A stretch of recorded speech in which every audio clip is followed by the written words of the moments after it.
3 months of "Good morning, my love." And the camera has never once worked. Everything felt real. The messages, the warmth, the certainty that someone finally understood you.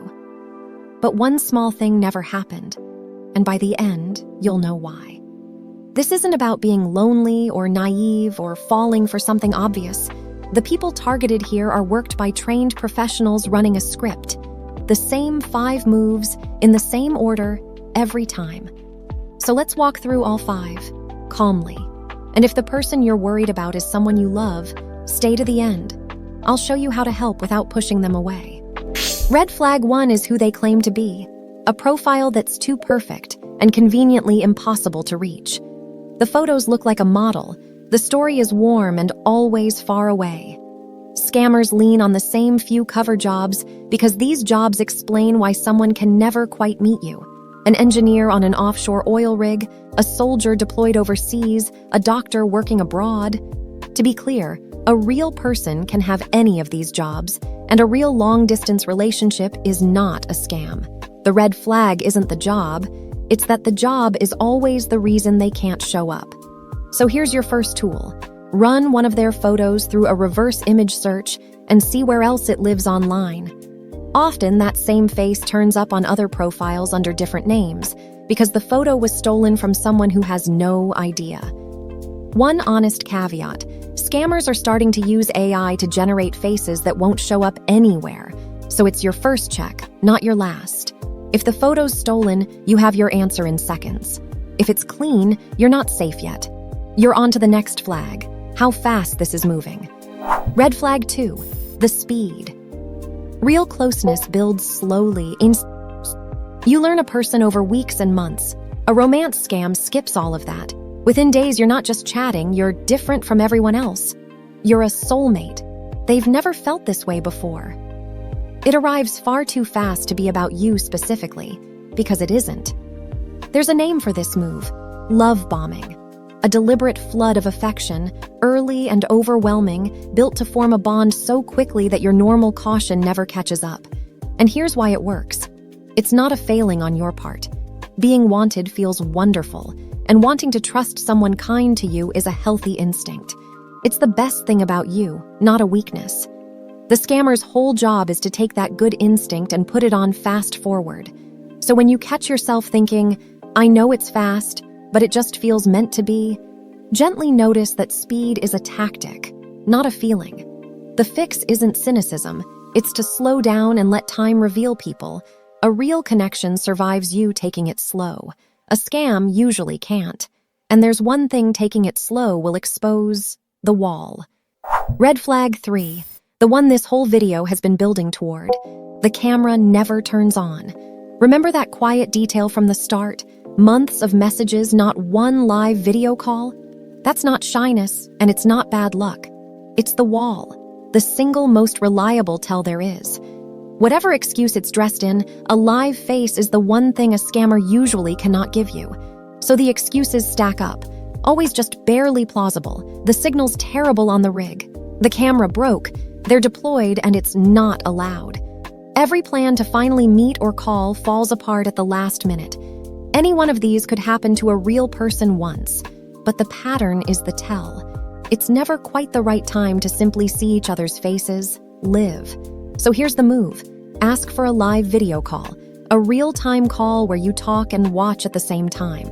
A real partner can eventually show you their face. One honest note, because the internet keeps changing, AI can now fake a live-looking video, so a call reassures you. It doesn't prove anything on its own, but in most cases, that simple, patient request to hop on a quick video call is the question the whole illusion can't survive. And notice what happens once you start asking harder questions. They'll want to move somewhere more private. Red flag 4 is quieter and easy to miss because it feels like a compliment. Early on, they'll want to get off the dating app or the platform where you met and onto regular text or a private messaging app. It sounds sweet. I feel closer texting you directly. But look at what actually changes. A dating app has guardrails. You can report and block a profile, and the company can spot patterns and shut accounts down. There's a record. The moment the conversation moves to your personal texts, all of that protection quietly falls away. No moderation, no report button, no one watching for the pattern. For the scammer, off the app means off the record. So the tell is simple. An unusually early, insistent push to leave the platform where you met is a flag on its own, especially when it's wrapped in something affectionate. You don't have to be rude about it.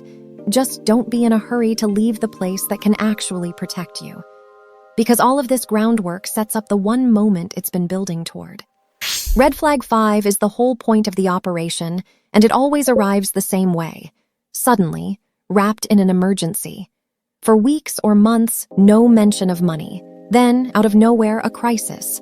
A customs fee to release a package. A medical bill after an accident.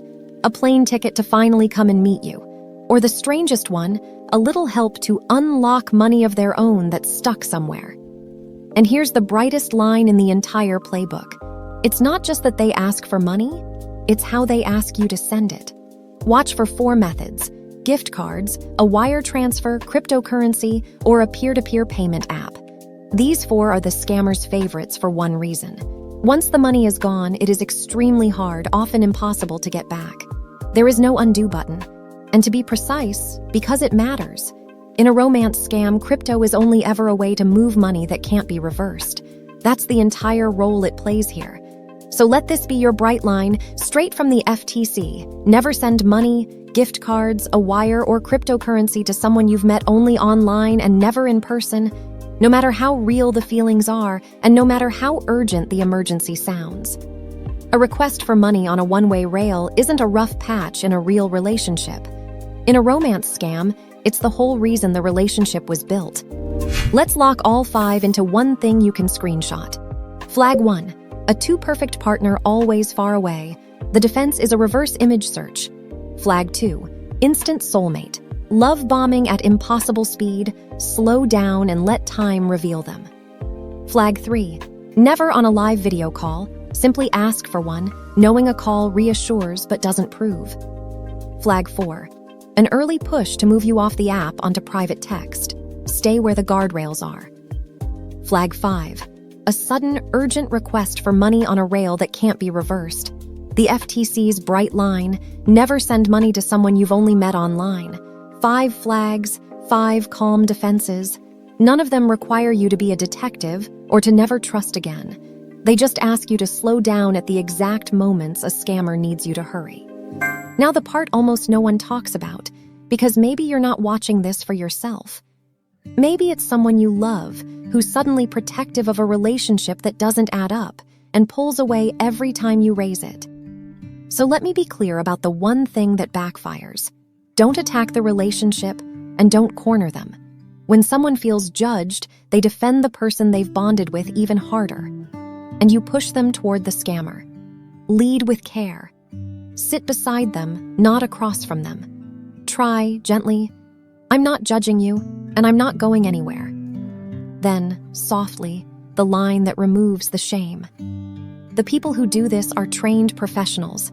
It's their full-time job, and they're very good at it. This isn't about you being foolish. From there, make it something you do together. Could we reverse search one of their photos just out of curiosity? And the most important line, let's just slow down before any money moves. You don't have to prove the whole thing in one conversation. You just have to be the safe person they can come back to.